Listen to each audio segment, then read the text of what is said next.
It's time for another round of PatGPT. PatGPT is brought to you by FOMO Sapiens, the podcast for entrepreneurial thinkers. It's the show where I, Patrick J. McGinnis, share some of my own entrepreneurial thinking in the form of inspiration, practical ideas, and knowledge that you can use at work and in your daily life. And this week's topic is, should you hire an offshore team? Now, what does that even mean? Well, I've been talking to a lot of people who say, I need help. I need help with marketing. I need maybe an administrative support person, stuff like that. And they're looking around in their community, and I live in New York City, and they're like, wow, it's very expensive. How am I going to do this? To which I always say, talent is global. Look outside the US. It's very easy these days with the internet and all of the tools we have to hire somebody and work with a team member on the other side of the world, in a different time zone, in a different geography in your country. I mean, there's just a lot of flexibility there. And there, I think, is huge advantage to doing so. And in fact, Team FOMO Sapiens, we've had team members over the years in the Gambia and West Africa. We've had people in Argentina, Mexico, Venezuela, Colombia, Peru, in the US, Miami, Ohio. So I've never actually hired anybody in New York City, I don't think. Not that I don't love New Yorkers, but I just haven't. And part of the reason is because I always wanted to have multilingual capability on my team. So people who spoke Spanish, for example, because we do a lot of things in Latin America over here in Team FOMO Sapiens. So having bilingual people was really important to me. Another reason is because there's really good talent, especially creative talent in Latin America. Another reason is that I just met somebody that I really liked who was in Africa, who worked for me. And same with the person that was in Ohio. They were introduced by a friend. And then the other thing is there's, depending on where you're going, there is a cost benefit thing happening where you can, when you work with somebody offshore, especially in Latin America, you can pay somebody a very good salary that allows them to live very well, but it's a lot cheaper than in the US. And, that's why, for example, many things are made offshore. We all know this, right? You call a call center and it's a different part of the world, or computer engineers all over the place. So that is just the nature of the beast in the modern global economy. And I've always thought that given the fact that talent is everywhere, why not find an incredible talent in a place where you also are getting a better deal vis-a-vis what you pay in a place like New York City. So that's what I want to talk about. It is an important thing to think about as an entrepreneur in global economy, and thinking about building these kinds of teams is always worthwhile. So we'll come back after the break. FOMO. All right, we're talking about going offshore. Now, before we get into the 5 things I want to talk about, some of you may say, you shouldn't do that, Patrick. Or, not just to me, but to anybody. You should really, you got to buy American. You got to produce things onshore. And my argument to that is you certainly have the right to. And I've seen companies that say, listen, we want to do things in the States. And I respect that. There's nothing wrong with it. Obviously, great for you if that's part of your mission. But at the same time, again, this is a global economy. Most of the things you're consuming were made somewhere else. So it's just the way things are done. And I think it makes sense to look for great people all over the world. And, if you're going to be worried about that, then I suggest you stop using ChatGPT, because that's going to put a lot of people out of work. So you're actually in a sense, you're going, it's not offshore, but you're going to a technology that is cheaper and faster for certain tasks that you would probably hire somebody for today. I used to, have folks on my team that their jobs are now automated, right? And so where is the line? Something to think about. Now, let's get into the 5 things to think about when you are considering hiring offshore, or just in a different place from you. Like I like to think of, if I'm hiring in Canada or I'm hiring in middle of America, it's different than going to Latin America, but there's still some elements in common. So number 1, thinking about cost effectiveness versus quality.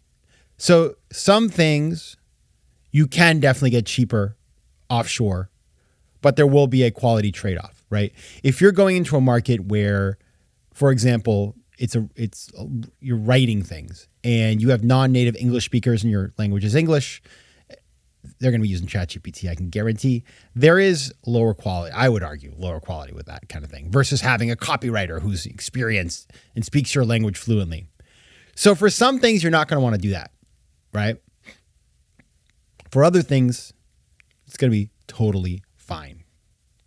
Especially if it's nonverbal, if it's things like design. If you find a great designer, I don't care where the heck they are, they're great. And so just thinking about what the task is and if there is a trade-off in quality and in cost effectiveness and all that sort of stuff, that's number one, because you don't want to try to cut corners on something that is mission critical just to save money offshore. Number two, time zones.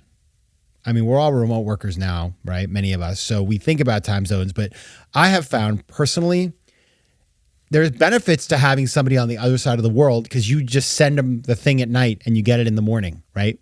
Or like in the Philippines, people actually work US hours. It's kind of interesting too.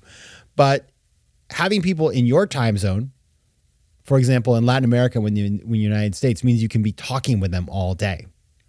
And so you just have to think about what the tasks are that you need. If you're doing something where you just want to sort of ask for something and get it when you wake up the next morning, then doing it out of Asia is great if you're based in the US. If you need concurrent connection, having somebody in your own hemisphere makes sense. West Africa is awesome because it's like 4 hours ahead of US East Coast.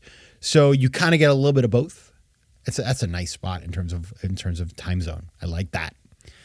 But something to think about. Number three, language. It's a big deal, right? Obviously, having people you can communicate with well. There are great English speakers everywhere now. You go to Argentina, and fantastic English speakers. You will pay more typically for somebody with that kind of skill. But for me, I need Spanish language. So Latin America is awesome because I have bilingual folks on my team and we communicate in Spanish and English all day long. It's wonderful. I also get to keep my Spanish tight. It's very difficult to work in places where that is not happening. So I had a friend who was doing a project in an Asian country dealing with teams who didn't really speak great English, and he really struggled. So if you are going to go offshore to a place that's not native English speaking, you just want to make sure that the language and the communication is good. You don't want to sacrifice that one. It's going to make your life. You're going to spend more money in the long term. Number four, you want to think about what you're actually sending offshore. So things that are replicable, repeatable, like having an executive assistant, fantastic, no brainer. If these are things that are more episodic and they are, more sophisticated, you're going to spend a lot more time managing that person and setting up the project. So it's just something to think about, like what is the exact thing you're trying to do?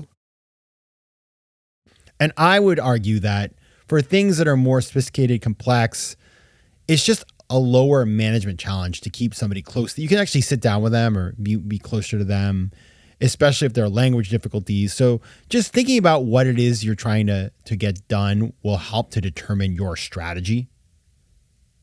And that's really important to do. Like I found, obviously, as I said, my team and I, we speak all the time. We speak the same languages, so we can do anything, right? And it's not a problem. And I think nowadays with sort of the rise of remote work, we understand how to communicate in a different way. But trying to set up a complex project with somebody halfway across the world that you've never met before, it's hard. Finally, data and security. Something to think about. It depends on your business. If you're doing something with tons of very, very scary data, not scary, but like very important private data, you got to think about whether there are actually legal and regulatory requirements that you do it in a certain place. I don't have that problem, right? The only data I have is PatGPT. But for a fintech entrepreneur, this is really material. So that is kind of how I think about it. If you haven't thought about this, it's worth thinking about. You can find great people online. There are recruiters that will help you find folks that are a bit more sort of higher up in the value level, but you can do Fiverr, and websites like that to get things done. And you can find really talented people. It's very worth doing, especially if you're an entrepreneur and you're scrappy and you're saving money. It can make a lot of sense. All right, everybody. We'll be back on Thursday with a new episode of FOMO Sapiens. Until then, take care of yourselves, FOMO Sapiens, and PatGPT, stop generating. FOMO. FOMO Sapiens is recorded in New York City. Theme music is by Mike McGinnis, and editing and post-production is by Josh Elstro. If you like today's show, please be sure to rate it and recommend it to your friends. And as always, you can find me at FOMOSapiens.com and at PatrickMcGinnis.com. To advertise on FOMO Sapiens, reach out to contact@FOMOSapiens.com.